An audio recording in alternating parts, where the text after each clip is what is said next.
Hello po.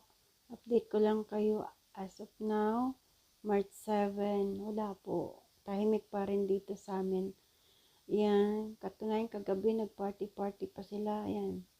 Kung makikita nyo po, napaka-peaceful ng daan. Yung langit, walang kahit anumang lumilipad dyan. Papunta po kami niyan sa Estiraha. Kasi may party-party pa. Napakatahimik po ng lugaran. Dito po kami ngayon sa Riyadh Exit 5. Papunta po kami niyan sa Estiraha. Kagabi po yan. Sakay ng amo ko. Ganla. Diba? Tahimik po. Yan. Dumating na po kami ng Estiraha dyan. Napakaliwanag ng buwan. Wala pong kaulap-ulap. Tahimik ang kalangitan. Wala kang maririnig na sinasabi nilang bomba na bumabagsak. Kasi yung iba po kasi naman, nag-overacting sa pagpo-post.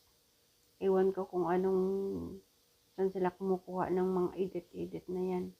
Ayan po. May party kasi dyan, gargian ang tawag nila. Mga candy binabalot-balot, candy chocolate chips. Binabalot nila ng ganyan. Tapos ipapamigay po yan sa mga bata mamaya. Meron din pong pangmatanda.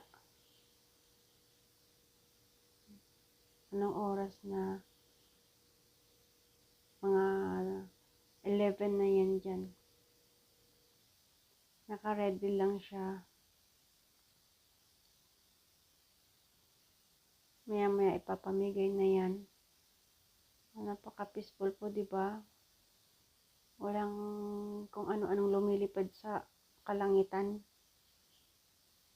Kaya po yung mga pamilya namin sa Pinas, wag po kayo mag-alala.